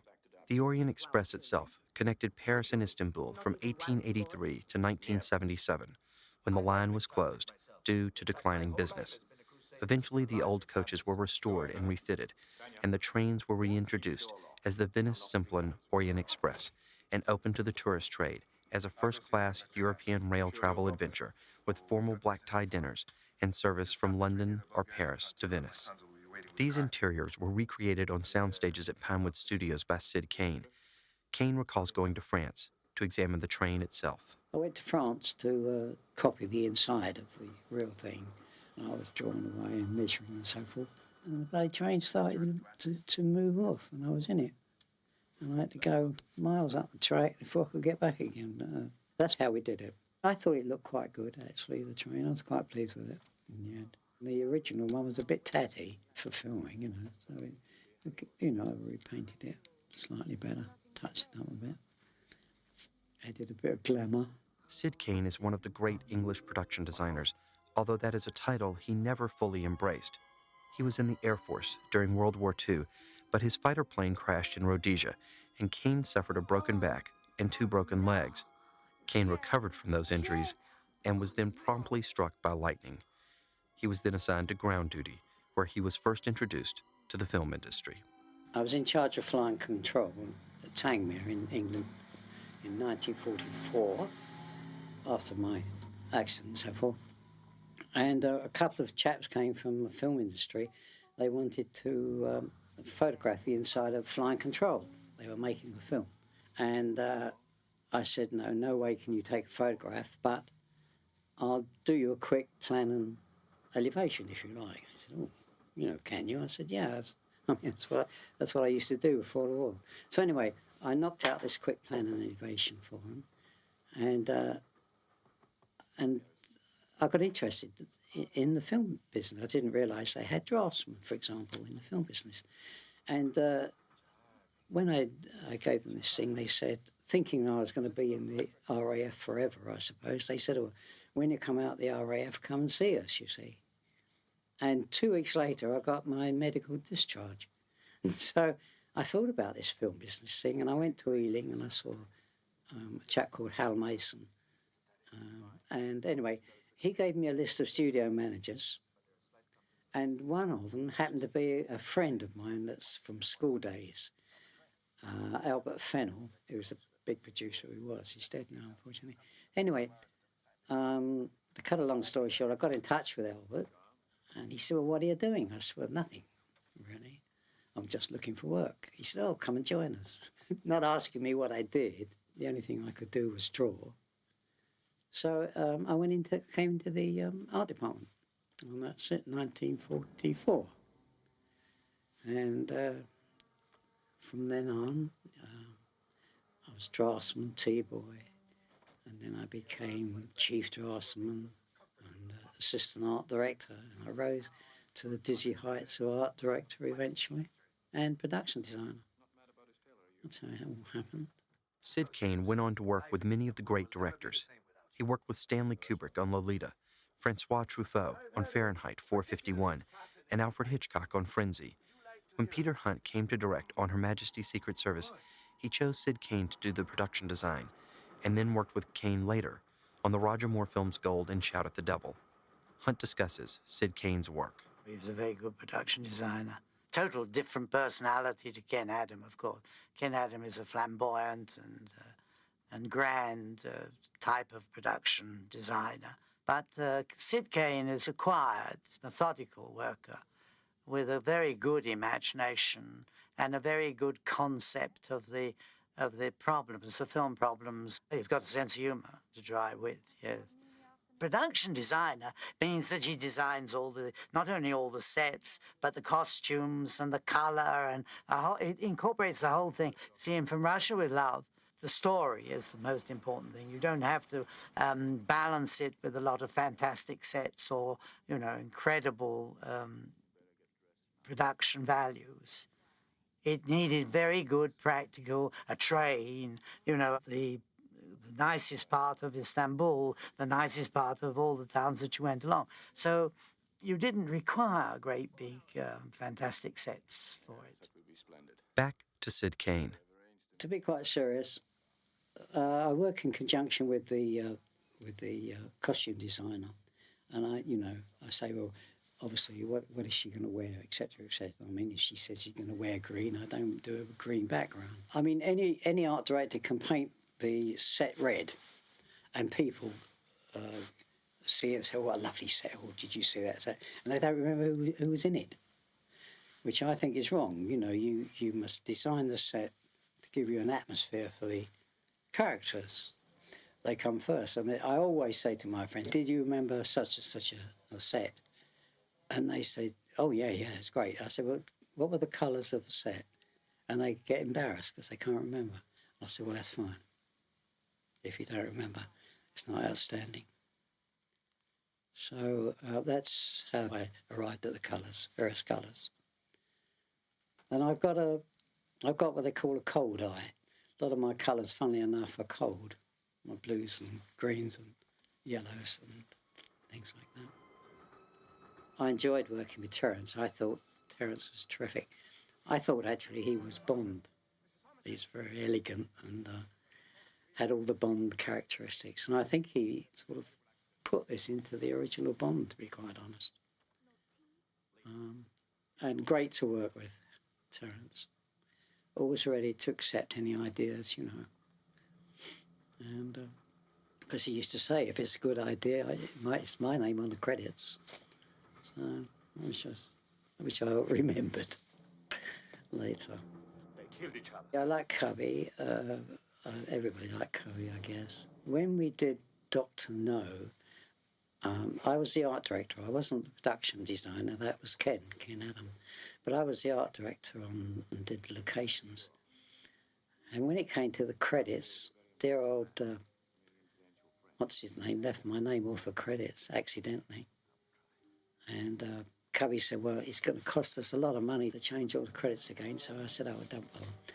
So he gave me a gold pen, solid gold pen, in lieu of credit. That was Cubby. And he's Aries, wasn't he? Same as me. He was Aries. So we got on well.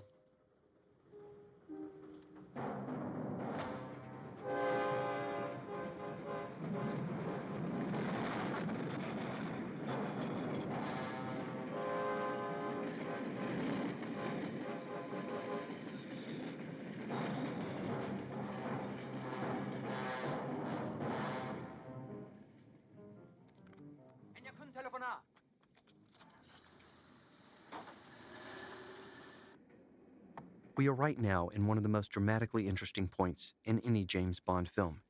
Here, note how director Young lets this confrontation unfold on the actors' faces. Young lets the actors play out their emotions. Connery reveals Bond's barely controlled anger in layers, faux patience. I want the truth. Bitterness. James, you're hurting me. I'll do worse than that if you don't tell me. You're doing this under orders, I know. What are they? I don't know what you mean. An ultimate explosion of violence. Daniela Bianchi plays Tanya's fear and confusion with conviction. It is a risky scene to let the two leads fight this viciously this late in the film, but the violence, the dread, and the ultimate resignation of Bond that he can neither trust Tanya nor get rid of her makes the scene palpably real. For the viewer, there is a sense of real risk to the relationship between Bond and Tanya, that despite the chemistry between the pair, they may not end up together. Director Young handles the dramatics with skill, and the good performances pay off for him, as he has a great visual moment coming up, which acts as punctuation. It is interesting to note that all of what the audience is seeing has been laid out clearly by the filmmakers. At the beginning, Kronsteen revealed all to Blofeld and the audience, outlining Spectre's plans step by step. We know exactly who killed the Russian in the mosque, who killed the Bulgar following Bond, and who killed Karen Bey. Terence Young has held nothing back from us, and thus creates the maximum dramatic suspense. The audience knows why everything up until this point has happened. We just don't know what is going to happen next. And now we see Terence Young's chilling punctuation to the previous scene. The cool, calm Donald Grant shadowing Bond. 007's every move is being watched, studied, and virtually choreographed by Grant, who now stalks the real Bond, much the same way he stalked the imposter Bond in the film's opening. The visual also serves another purpose. It explains to the audience that the conflict between Bond and Tanya is manufactured by Grant. It reminds the viewer that they are really allies against Spectre. Now to dubbing editor Norman Wanstall, who talks about the sound effects for the Orient Express. As in practically all train sequences in movies, and the audience very rarely realize it, that invariably it's a built set. A lot of the stuff in Russia with Love was a built set. The soundtracks that we use were from sound effects libraries, and it's quite tricky really to get plenty of variation because it's very easy to become very monotonous when you're doing train sounds. I always remember this was one of the facilities that we had on the dubbing desk where they could produce aspects of sound that I could never do in the editing room. And the problem you have is that you're traveling in one part of the train, but you move outside the carriage, and you know that the sound would invariably change. So what do? Do you find another soundtrack exactly the same speed with a rattle that sounds different? But what Gordon McCullum was able to do, he said, no, give me the same track all the way through and make sure I can see cue where we cut to the outside and to the inside, and I will swing in my facilities and we'll change the nature of the sound. And that was a tremendous help to me because I battled for a long time to think how I could get the difference between the inside and the outside. I don't mean the inside and the outside of the train, I mean the inside of the carriage and the inside of the corridor. And what he did, he just swung in top or took out the bass as we went across and produced a constant flow of rattle. Norman Wanstall's first visit to a film set was during the shooting of Hell Below Zero, which was produced by Cubby Broccoli. We're going back a lot of years now, but the whole of the film industry in Britain was a studio system, and people joined a studio like you would join any other company. And that's where you would stay. You would have a contract usually for about 3 years. And I knew a lady who was the mother of a very close school friend of mine, and she showed us around the studio for one day. And I was only 14, and we saw pictures of stars all around the walls, and all the girls were dressed very cool with things around their neck. And the whole thing was magic. And we went on a set to, well, actually, it was the set of Hell Below Zero, but we didn't realize that at the time. And I always remember going into this vast stage, which was pitch black. And in the far corner, you could see this very tiny bead of light. And we crept towards it, and the nearer you got, you realized that it was actually a complete replica of the interior of a cabin of a ship. And there was no way a layperson would believe that it wasn't a real cabin. But of course, as soon as we crept round the back, it was all full of scaffold poles and timber and plywood. And us kids realized that movie making is just magic, and it's all make-believe. And we were completely and utterly captivated by the whole atmosphere of the place. And when I finished my national service, I thought, wouldn't it be wonderful just to be part of that world, you know, to be in a movie studio and actually take part in some way. And so I contacted this lady, and she remembered me, and she said, well, come and talk, and I'll tell you what the chances are. But I always imagined I was going to be on a set. I always imagined I'd be a cameraman or wear one of these things and sit in a chair with my name on the back. But when they put me into an editing room, I wasn't too sure that's really what I had in mind, because I really didn't know what the editor was doing. Very few people do understand what an editor does. Most people think an editor is someone who just cuts the bad bits out. They don't realize that you have to build a film from scratch from all the different shots. But as time went on and I realized what we were doing, I became really engrossed and totally overcome by the whole job. And they put me under contract for 3 years. And when the contract was over, I had a chance to go with probably the most famous soundtrack editor we've ever had in this country, a man called Winston Ryder. And he was freelance, whereas everybody else, most people, were permanently employed. And the sort of films he'd worked on was Lawrence of Arabia and Bridge on the River Kwai. I mean, the biggest movies were his. And I had a chance to be his assistant on the sound side. So rather than renew the contract, I went with him, and I did 3 films with him. And they were all very large ones. And I learned a lot from him. And I suppose that was really the basis of my knowledge for the future. So when I had a chance to when I had a break, I had to fall back on all I'd learned from him. He was a good teacher. A few bits of trivia about what we've just seen. The man Grant escorts into the men's room and murders is played by Bill Hill, who is the production manager of From Russia with Love. Sirkechi Station in Istanbul doubles for both Zagreb Station and Sofia Station, and the scenes were shot on May 1st, 1963. It is interesting to note that Robert Shaw's character, Donald Grant, does not speak in the film until he's aboard the Orient Express. Editor Peter Hunt recalls Robert Shaw and building the tension surrounding this meeting. I knew Robert Shaw when we used to bring him up and bring him down to play opposite actresses for tests and things like that. Robert Shaw and I go back right to the early training days of what was called Group 3 those days. He was a stage man, of course. He was a theatre actor. And great. It was a great piece of casting for From Russia with Love. It really was. He and Lotte Lenya were very good. And I used to coach him with his dialogue on From Russia with Love, only just to listen to him. He needed somebody always to listen to him. And in fact, it was my idea, which happened after we'd shot the scenes, only when I'd seen it and got it together, that we didn't hear his voice until he spoke as imitating another spy on the train. You see him talk, and I put lots of train noise over it, so there was a good reason why you never heard it. And the steam came out from underneath the train, so that it meant that the first time you actually heard him was when he got together with Bond. You never heard him in the garden, in the training center, when she whacks him in the stomach. He never says anything. Peter Hunt discusses his background in the film industry. I grew up in London, in the East End of London, and I went to what is called an English grammar school at Brentwood. I was always very keen on cinema and what have you. Various members of my family were connected with the theatre in London.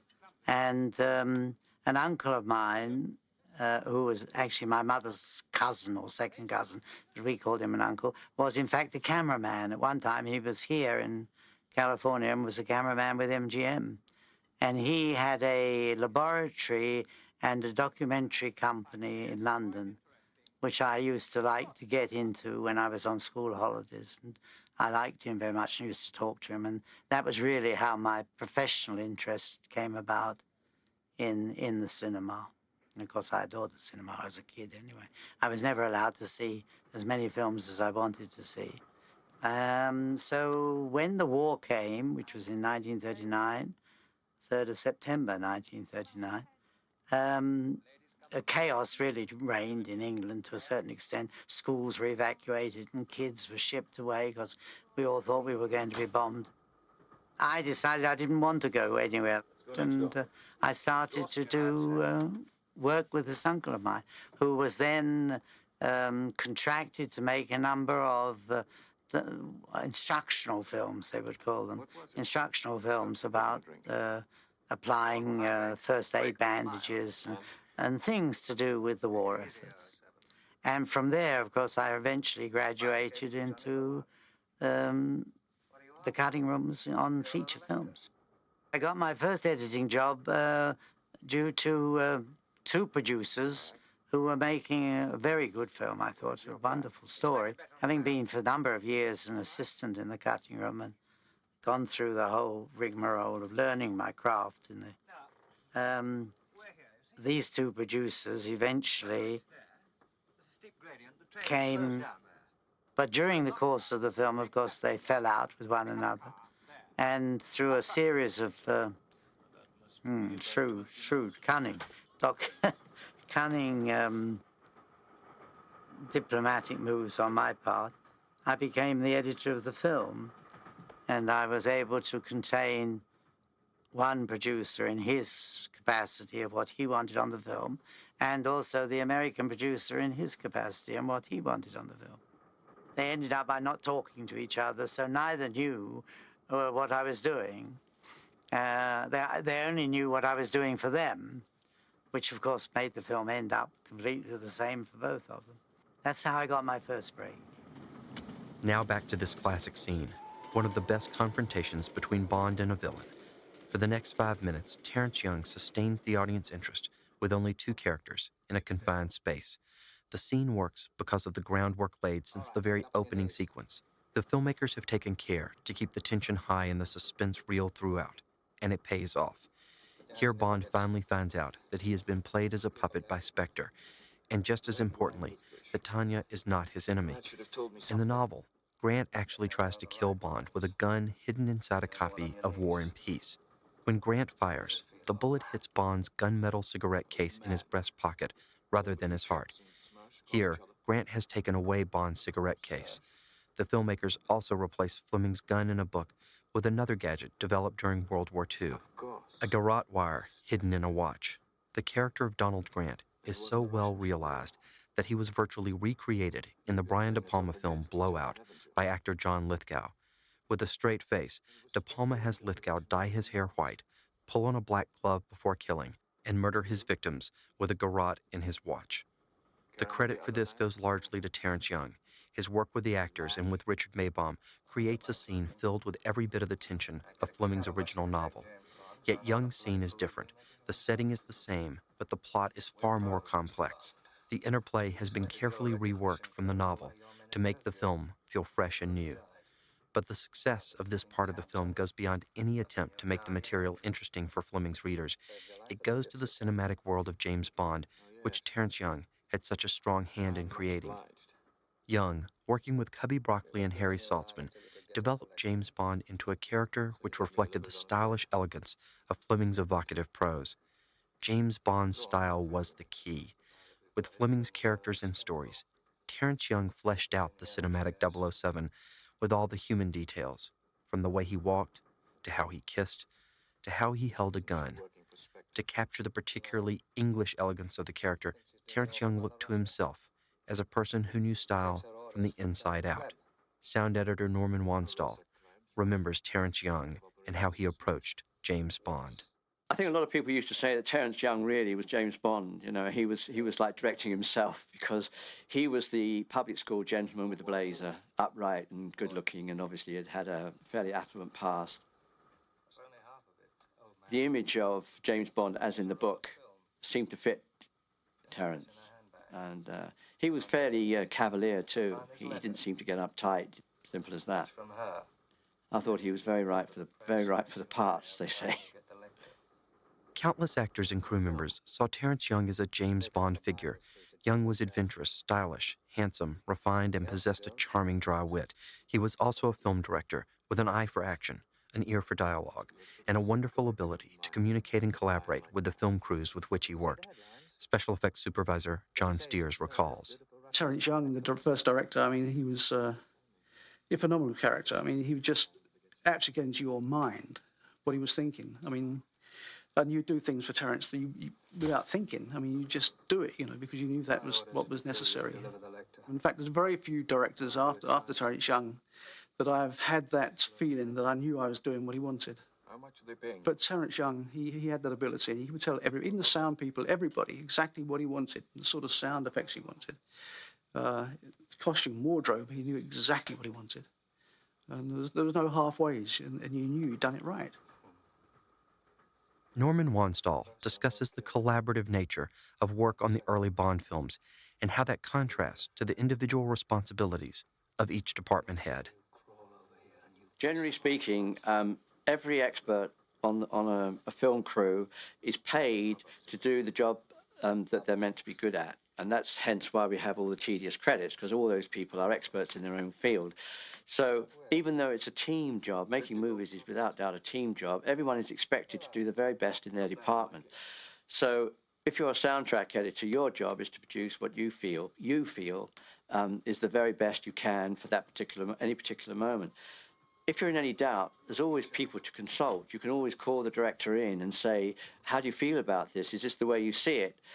And they would be pleased to contribute. But generally speaking, movies don't work like that. Everyone is working in their own little cubbyhole, especially the musician. He's off doing his stuff, and the sound effects editor's doing his, and the editor's doing his. And you hope that when they all come together, everything will work. In a case like that, I would know what I'm supposed to produce, and when we reached the dubbing theatre, we would all decide there and then whether or not it was working, and if it wasn't, or if the director had a particular viewpoint, then we would listen and try and adjust it accordingly. At the end of the day, the director is the king. Now Terence Young discusses one of the most famous fights in film history. I did most of it myself. I used to be a boxer, and I was almost, I suppose, the equivalent of what you call an all-American football player. I played rugby football for, international football. And I worked it out with a different stuntman. It wasn't Bob Simmons, it was somebody else. And originally, I worked it out with the two doubles. And I had the artist sitting by on the set watching. And when they said, come on, let us do that, I said, no, you boys will get hurt, and you won't do it as well as the stuntmen. So after I'd said that to them about 3 or 4 times, and I'd shot 2 or 3 takes with the other artists, I could see that I had them where I wanted, and they said, come on, we'll do it ourselves, and they did. There's only one shot doubled in the whole of that fight. It was the whole of it done by the 2 boys. I shot the whole sequence in 2 days. It's very quick, because it lasts about 6 minutes. I couldn't get too far away from the actors, because I was shooting inside a railway compartment. And, we went from one rail compartment into the other one where the woman was sleeping. And, as I said, you had to be close. They had to be on top of you. And I think that helped enormously, it added enormously to the effectiveness of the scene. And it made it even more violent, the close contact all the time. In fact, the film was so violent, if I hadn't had the ending to it, again, the censors would have clipped it. Peter Hunt recalls how work progressed on the train fight sequence as production continued. The train fight was really cinematic. But again, we had the advantage, you see, which of shooting it over a period of time. I mean, the basis was shot with Terence and a couple of cameras. And then we put that together, and it was a small set, so it was easy to keep. It was kept without any expense. And then I would put it all together, and then we would develop shots and extra things that would make it more exciting. This would all come about little by little. Then we do that, spend a morning or doing that. But the main part, of course, was, scripted and done. But the thing that turned it into a really exciting fight were the extra pieces that we could put in over a period of perhaps a week, maybe 2 weeks, with odd days, shooting extra inserts, extra pieces, extra jaw socks, fighting, all the various things. And it all managed through editing it like that and building it in the cutting rooms as films should be made, as Charlie Chaplin made his films. Terence would, wherever he could, leave out a close-up or something that he knew he had to have in a sequence and say, it's all right, dear boy, we'll do that later on. We'll do that later on. And then when it was all together, he would have the opportunity. Well, we desperately need this close-up. We always knew we needed that close-up. And at the same time, he would say, I do need some more shots or whatever, Shouldn't we put in this here and that there? And, of course, when they were scheduling the close-up, which had to be done desperately, he would manage to get extra shots and extra pieces. He was quite clever about that sort of way of shooting.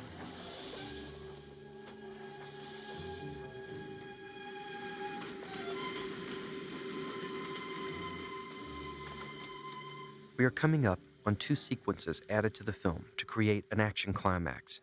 In the novel, Bond drags Tanya off the Orient Express at Dijon, France, without incident. The filmmakers wanted a more explosive climax, and writer Richard Maibaum devised 2 sequences. The first is an attack by SPECTRE henchmen in a helicopter, which both Maibaum and Terence Young freely admitted was inspired by the famed crop duster sequence in North by Northwest. The sequence has some clever twists on Hitchcock's classic, becoming a taut game of strategy between Bond and the SPECTRE agents. The second sequence, where Bond and Tanya are chased across the Gulf of Venice in boats, was inspired by a scene in a script by Richard Maibaum in a film directed by Terence Young called The Red Beret, which was produced by Cubby Broccoli. The scene has Alan Ladd trapped in a minefield. A bazooka is fired, and it skips across the surface of the ground, setting off many of the mines, creating a series of explosions. With the mines detonated, the good guys have a way to escape from the trap. Notice the clever visual coming up, where Bond literally gives his maiden a bed of roses to sleep upon. Now back to editor Peter Hunt, who discusses how the different styles of Hitchcock and Terence Young allow them to look at similar material and arrive at totally different creative results. Hitchcock worked everything out. Hitchcock was an art director, and he storyboarded everything for himself beforehand, so he knew exactly how it was going to work. And in doing so, he limited the editing of it so that it would work just as he had storyboarded it. That way you can't do what I do, because all he's going to do is to shoot what he wants, and that's it.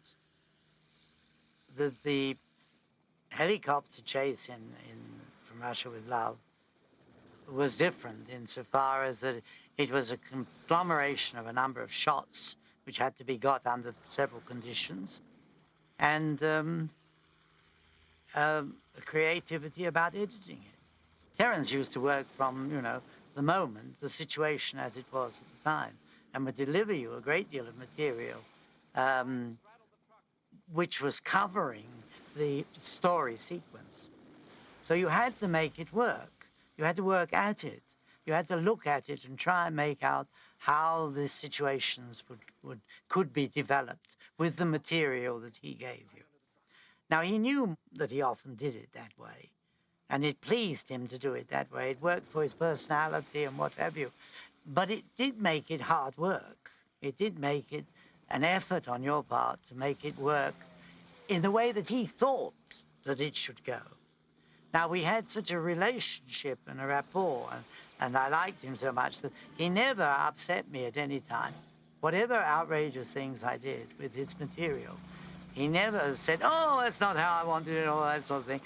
Some directors would do. He always encouraged one. He was always full of, yeah, that's great, let's do this.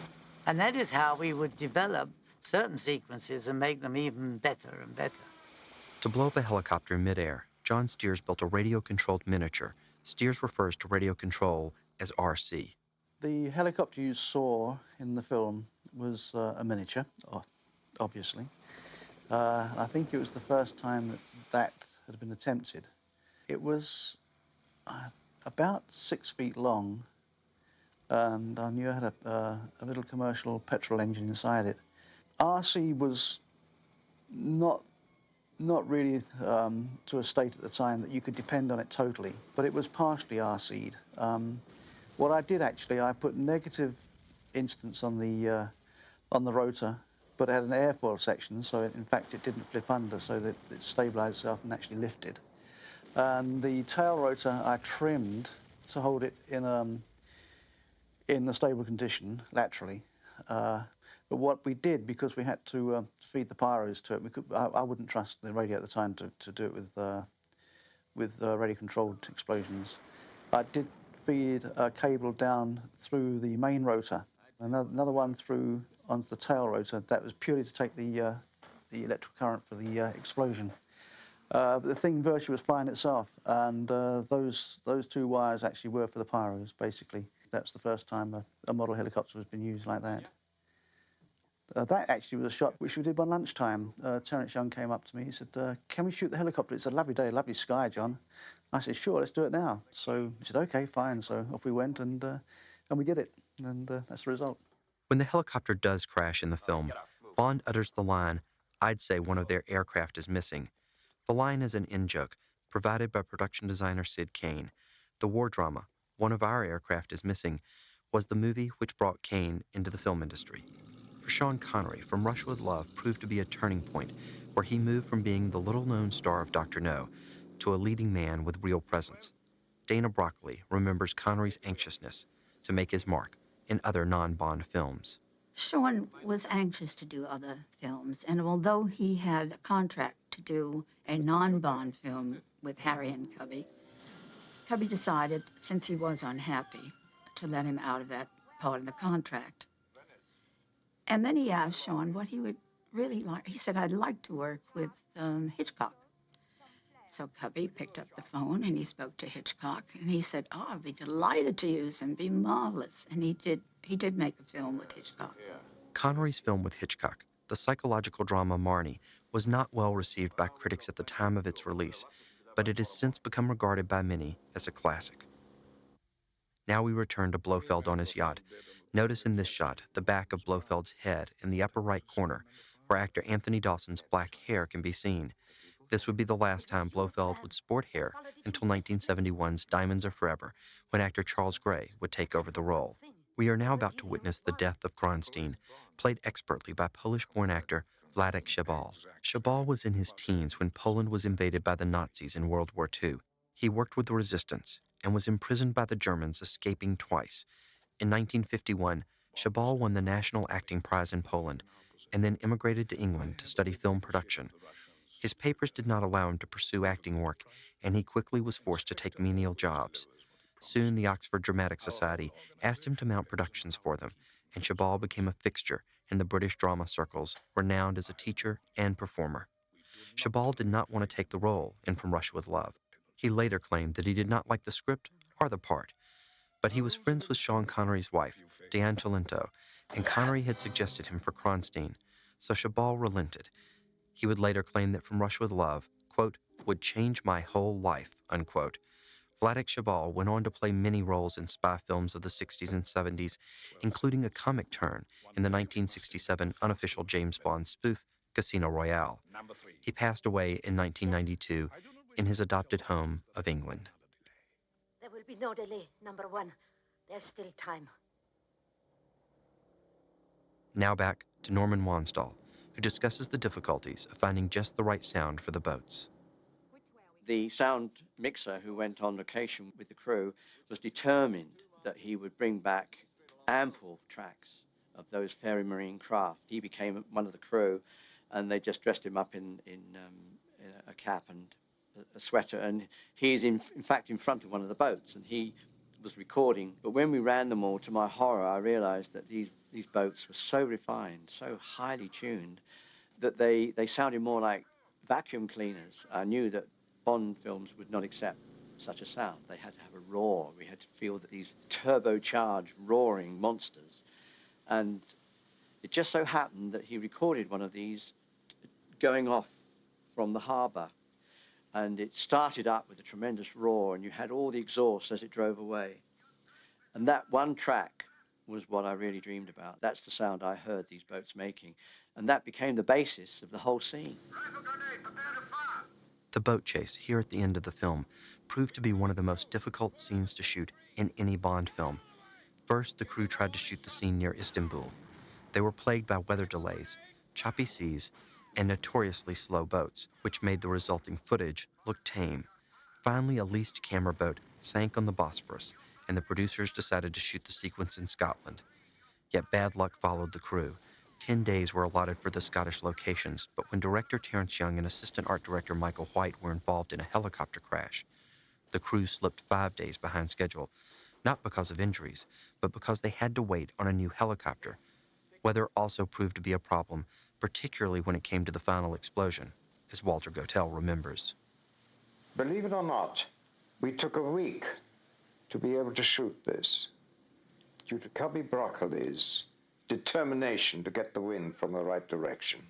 Nothing else to be shot. We'd shot it all and literally played chess at Cubby Broccoli's expense.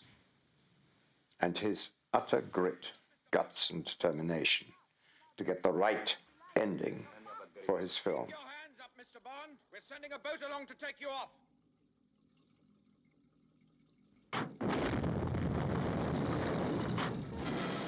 We are now on the paddock tank at Pinewood Studios, where all the post-explosion fire was staged. Despite controlled conditions, the fire and explosions got out of hand, as Walter Gotell recalls. It was, nevertheless, a hell of an experience, because my eyelids were burnt off, because I insisted on doing it myself. They offered me a stuntman, but I said, what for? It was, to my mind, one of the best endings to a Bond film. A careful listener will recall that this music was originally heard at the climax of the first Bond film, Dr. No. This final boat explosion was one of the final shots filmed in the movie. The blast was so large that, according to an Eon Productions press release from 1963, it rattled dishes in the studio commissary. The same press release also announced that the fire in the tank seriously burned 3 stuntmen.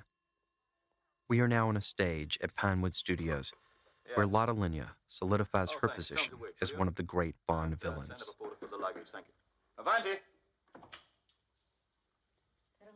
Lenya did not appear in many films. She performed in the 1930 German version of Threepenny Opera and did not return in front of movie cameras until 1961 in The Roman Spring of Mrs. Stone, where she played the delightfully decadent woman who manages a stable of gigolos. She was nominated for an Academy Award for the role. In 1963, she took on the role of Rosa Klebb in From Russia with Love. According to biographer Donald Spoto, she weighed just over 100 pounds at the time, and the costumers originally built her clothes with padding. The New York Post reported that she balked at the idea, saying she could play the part in such a way that she would not look weak or small. Her last film was Semi-Tough, where she gives Burt Reynolds a sadistic massage. Lotte Lenya passed away in 1981. Despite her fame as a singer and stage performer, and even the celebrity of the Academy Award nomination, she often remarked that it was her appearance in the Bond film that people remembered best. She was certainly remembered with fondness by the cast and crew. In the novel, this scene takes place between Bond and Klebb in the Ritz Hotel in Paris. It is Klebb's suite, and she awaits Bond with a gun built into a telephone and poison-tipped knitting needles. Bond pins her to the wall with a chair, but as Klebb is being taken away by the French agents assisting Bond, Klebb kicks him with her poison-tipped shoe. As the novel closes, Bond collapses to the floor. Many critics have speculated that Fleming intended to kill Bond with that scene, but the truth is very different. By the time From Russia with Love was published, Fleming had already written the first draft of his next Bond novel, Dr. No. Far from trying to kill Bond off, Fleming merely followed in the footsteps of storytellers such as Sir Arthur Conan Doyle and others, creating a cliffhanger ending. The film of From Russia with Love premiered at the London Pavilion Cinema on October 10, 1963. Ian Fleming held a party afterwards where he served beluga caviar to his guests. The premiere itself proved to be a thundering success, filled with glamour.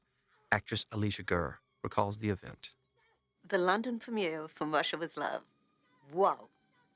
First of all, they had a poster on Piccadilly Circus that was about 6-story high of myself and Martine Beswick with Sean. I have never seen myself so big. And I remember driving around and around Piccadilly Circus, looking at that poster and going, wow. I have been to so many premieres, but never have I seen that much of a crowd. We were lucky. From Russia with Love came after Dr. No, and Dr. No was a sensation. Sean Connery, Ursula, gorgeous Ursula. And we were lucky to be right after them. And there was, amazingly enough, already huge cult of Bond lovers. That premiere from Leicester Square to Piccadilly Circus took 1 hour for the limo to make its way through. And you know you can walk it in 2 minutes. It was a fabulous premiere, fabulous. And to see the picture and hear the applause during the picture and the enthusiasm, I knew. I walked out and I said, wow, this picture will stay forever. And it did. It really did. Now a final comment from director Terence Young. From Russia with Love is, in my opinion, far and away the best of all the Bond pictures. Sounds arrogant, but I'm sure it's true. We had just the right enough money at that time. We had $2 million, and I had everything I wanted. We hope you've enjoyed this audio commentary for From Russia with Love. We'd like to thank all those actors and crew members who provided us with interviews, and all those who conducted these interviews and helped us document these stories. Particularly, we want to thank Steve Morey, who provided us with his interview with Terence Young. This audio commentary was produced by David Naylor and Bruce Sibley. I'm John Cork of the Ian Fleming Foundation. This is the end of the From Russia with Love audio commentary. To Russia I flew, but there and then I suddenly knew you'd care again. My running around is through. I fly to you from Russia